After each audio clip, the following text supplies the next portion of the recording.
Hello friends, it's me Akshay. Welcome back to my channel automotive. അപ്പോൾ എല്ലാവർക്കും നമ്മുടെ പുതിയൊരു വീഡിയോ ആയിട്ട് സ്വാഗതം കേട്ടോ. അപ്പോൾ ഇന്നത്തെ നമ്മുടെ വീഡിയോ എന്ന് പറഞ്ഞു കഴിഞ്ഞാൽ നിങ്ങൾ തമ്മിൽ കണ്ട പോലെ തന്നെ നമ്മൾ കാർബറേറ്റർ അപ്ഗ്രേഡ് ചെയ്തു കേട്ടോ. അപ്പോൾ ഇതിൻ്റെ മുന്നത്തെ വീഡിയോ കണ്ടൊക്കെ മനസ്സിലാവും. നമ്മൾ സ്ക്രാപ്പ് മാർക്കറ്റ്, അതായത് തൃശ്ശൂർ പട്ടാളം മാർക്കറ്റിൽ പോയിട്ടൊരു കാർബറേറ്റർ എടുത്തായിരുന്നു. സെക്കൻഡ്സ് അതിന് 1500 രൂപയുടെ അടുത്തായി. പക്ഷേ അതിൽ ചെറിയ പണി കാര്യങ്ങളൊക്കെ കിട്ടിയിട്ട് നമ്മളത് അയച്ച സമയത്ത് അതിൻ്റെ പൈലറ്റ് വാൾവിൻ്റെ സാധനം മുന്നഴിക്കാൻ നോക്കിയിട്ട് അതിൻ്റെ ത്രെഡൊക്കെ പോയി ആ വാൾവേ ജാമായിട്ടിരിക്കുകയായിരുന്നു. അപ്പോൾ അത് നമുക്ക് റിട്ടേൺ ഊരിയെടുക്കാനൊരു വഴിയില്ലായിരുന്നു. അപ്പോൾ ആ ദിവസം തന്നെ നമ്മൾ നൈറ്റ് വേറെ തൃശ്ശൂരിൽ നിന്ന് ചാണ്ടീസിൽ നിന്ന് ഒറിജിനൽ കാർബറേറ്റർ എടുത്തു കിട്ടാം. അപ്പോൾ അതിൻ്റെ അൺബോക്സിങ് വീഡിയോ കാര്യങ്ങളൊക്കെ ഞാൻ ഇപ്പോൾ ആഡ് ചെയ്യാം. അപ്പോൾ നമ്മുടെ കാർബറേറ്റർ വന്നിട്ടുണ്ട് കേട്ടോ. രാത്രിയാണ് വീഡിയോ ഷൂട്ട് ചെയ്യുന്നത്. രാത്രിയാണ് സാധനം എത്തിയതും. എന്തായാലും ഇപ്പോൾ ഇത് കൈയോടൊപ്പം ഫിറ്റ് ചെയ്ത് നോക്കണം. അപ്പോൾ അതിൻ്റെ വീഡിയോ എന്തായാലും വരാൻ ചാൻസ് ഇല്ല. ഇത് ചെറിയൊരു അൺബോക്സിങ് കേട്ടോ. ഇതാണ് എഫ്സിയുടെ കാർബറേറ്റർ. അപ്പോൾ നമ്മൾ കാർബറേറ്റർ കിട്ടിയിട്ടുണ്ട് കേട്ടോ. അപ്പോൾ ഇതിൻ്റെ പ്രൈസ് ഡീറ്റെയിൽസ് കാര്യങ്ങളൊക്കെ ഞാൻ പറഞ്ഞുതരാം. അപ്പോൾ നമ്മൾ പുതിയത് എടുക്കാനുള്ള റീസൺ എന്താണെന്ന് പറഞ്ഞു കഴിഞ്ഞാൽ നമ്മൾ പുളി മാർക്കറ്റിന് എടുത്ത സാധനം വർക്ക് ചെയ്യുന്നില്ല പറഞ്ഞു കഴിഞ്ഞാൽ അതിലൊരു പൈലറ്റ് ജെറ്റ് ഉണ്ട്. ആ ജെറ്റ് വാൾവ് അടഞ്ഞിരിക്കാറുണ്ട് കേട്ടോ. അപ്പോൾ അത് കുറച്ച് പ്രശ്നമായതുകൊണ്ട് നമുക്ക് യൂസ് ചെയ്യാൻ പറ്റാത്തൊരവസ്ഥയാണ്. അതുകൊണ്ട് നമ്മൾ പുതിയ കാർബറേറ്ററിനെ മേടിച്ച്. അപ്പോൾ ഇങ്ങനെയാണ് പുതിയ കാർബറേറ്റർ വരുന്നത് കേട്ടോ. അപ്പോൾ ഇതിൽ കണ്ട ചോക്ക് വാൾവിൻ്റെ ഈ സാധനമൊക്കെ ഓൾറെഡി ഇതിൽ വരുന്നുണ്ട്. പിന്നെ ഓവർഫ്ലോയുടെ പുറത്തോട്ട് പോകാനുള്ള ഒരു ട്യൂബും. പിന്നെ ഇതിൻ്റെ പ്രൈസ് ഞാനിപ്പോൾ കാണിച്ചു തരാമേ. അപ്പോൾ ഇതിൻ്റെ പ്രൈസ് കണ്ട 4845 രൂപ കേട്ടോ, ഇൻക്ലൂഡിങ് ഓൾ ടാക്സസ്. അപ്പോൾ നിങ്ങളത് കണ്ടല്ലോ. അപ്പോൾ അതിലെ പ്രൈസ് കാര്യങ്ങളൊക്കെ വന്നാക്കുന്നത് 4845 രൂപ അറൗണ്ട് ആ ഒരു പ്രൈസാണ് വന്നാക്കുന്നത്. അപ്പോൾ ആ കാർബറേറ്റർ നമ്മളിപ്പോൾ വണ്ടിയിൽ ഇൻസ്റ്റാൾ ചെയ്തു. അപ്പോൾ അത് നൈറ്റ് ആയതുകൊണ്ടാണ് ഞാനത് ഷൂട്ട് ചെയ്യാതിരുന്നത്. ഇപ്പോൾ ഞാൻ കാണിച്ചു തരാം. കാർബറേറ്റർ പുത്തൻ കാർബറേറ്റർ ഇട്ടു. അപ്പോൾ ഇതിന് ശേഷമുള്ള വണ്ടിയുടെ പെർഫോമൻസ് കാര്യങ്ങൾ എങ്ങനെയുണ്ട് ആ ഒരു ചെറിയ റിവ്യൂ ആണ് ഇട്ടത്. ആ കവർ അവിടെ എന്താ ഇട്ടാക്കുന്നത് ചോദിച്ചു കഴിഞ്ഞാൽ എയറോൾസ് ഓൾറെഡി കണക്ട് ചെയ്ത് അവിടെ അലങ്കിയുടെ ഒരു ക്ലാമ്പ് വരും. ക്ലാമ്പ് വിത്ത് അലങ്കിയുടെ ബോൾട്ട് അതിട്ട് സെറ്റാക്കിയിട്ടുണ്ട് കേട്ടോ.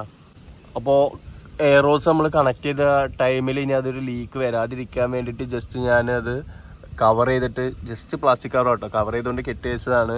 ഇതിന് മുന്നേ ഞാൻ ട്രൈ ചെയ്ത് സക്സസ് ആയൊരു സംഭവമാണ്. അത് ഇൻ കേസ് റണ്ണിങ്ങിൽ വല്ല ഹെവി ആയിട്ടുള്ള ചാട്ടം കാര്യങ്ങളൊക്കെ എടുക്കുന്ന സമയത്ത് അതിൻ്റെ ഇമ്പാക്റ്റിൽ എയറോസ് പുറത്തോട്ട് വരും കേട്ടോ. അപ്പോൾ ഇതിങ്ങനെ കെട്ടി വെക്കുന്നതുകൊണ്ട് അതിനൊരു ചെറിയൊരു പ്രിവെൻഷൻ കിട്ടാൻ വേണ്ടിയിട്ടാണ് ടൈറ്റായിട്ട് കെട്ടി വെച്ചിട്ടുണ്ട്.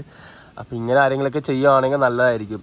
കാരണം അത് കുറച്ചും കൂടെ സേഫാണ്. ഇൻ കേസ് അത് ചാടി ലീക്ക് ആ ഒരു ഗ്യാപ്പ് വന്നു കഴിഞ്ഞാൽ അത് കൂടെ ഡസ്റ്റ് കയറിയിട്ട് കാർബറേറ്ററിൻ്റെ എഞ്ചിനും പണി കിട്ടാൻ സാധ്യതയുണ്ട്. ഇങ്ങനെ കെട്ടി വയ്ക്കുമ്പോൾ അത് സേഫാണ്. അപ്പോൾ കാർബറേറ്റർ ഇൻസ്റ്റാൾ ചെയ്തതിന് ശേഷമുള്ള പെർഫോമൻസ് കാര്യങ്ങൾ എങ്ങനെയുണ്ടെന്ന് ചോദിച്ചു കഴിഞ്ഞാൽ നല്ല രീതിയിൽ വ്യത്യാസമുണ്ട് കേട്ടോ വണ്ടി. അപ്പോൾ പവറിന് പവറും മൈലേജും കിട്ടുന്ന രീതിയിലുള്ള ട്യൂണിങ് കേട്ടോ. അപ്പോൾ ഫസ്റ്റ് നമ്മൾ ഇട്ട് സ്റ്റാർട്ട് ചെയ്ത സമയത്ത് നമുക്ക് ആ ഡിഫറൻസ് ഫീൽ ചെയ്യും, ഒരു ഫ്രഷ്നെസ്. ഇപ്പോൾ ഒന്ന് ഓടി കഴിഞ്ഞപ്പോൾ വണ്ടി നല്ല രീതിയിൽ ഒന്ന് സ്മൂത്ത് ആയിട്ടുണ്ട്.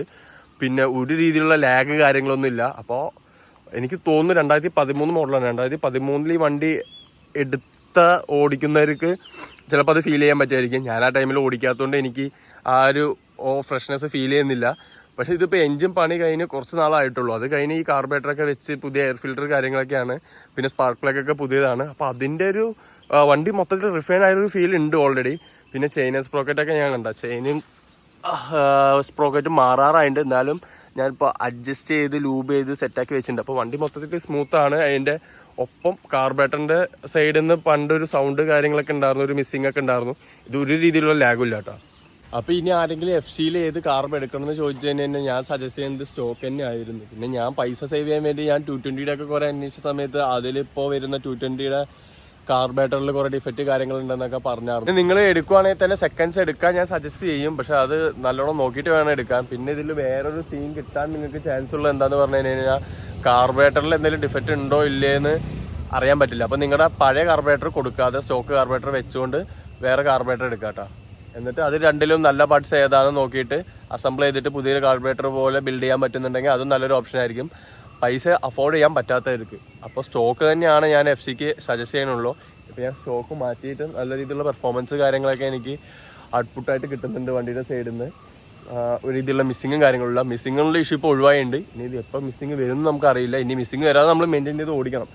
ഫിൽറ്ററിൻ്റെ കാര്യങ്ങൾ കണ്ടീഷനും കാര്യങ്ങളൊക്കെ കറക്റ്റ് ചെക്ക് ചെയ്യുക. സ്പാർക്ക് പ്ലഗ് പിന്നെ കാർബറേറ്ററിൻ്റെ ഉള്ളിലോട്ട് കയറാതെ ശ്രദ്ധിക്കുക. അത്രേ ഉള്ളൂ. അപ്പോൾ ദാറ്റ്സ് ഇറ്റ് ഗൈസ്, അത്രേ ഉള്ളൂ വീഡിയോ ഇഷ്ടപ്പെട്ട് കഴിഞ്ഞാൽ ലൈക്ക് ചെയ്യുക, നിങ്ങളുടെ FC യൂസേഴ്സിന് വീഡിയോ ഷെയർ ചെയ്യുക. സബ്സ്ക്രൈബ് ചെയ്യുക. അപ്പോൾ പുതിയൊരു വീഡിയോ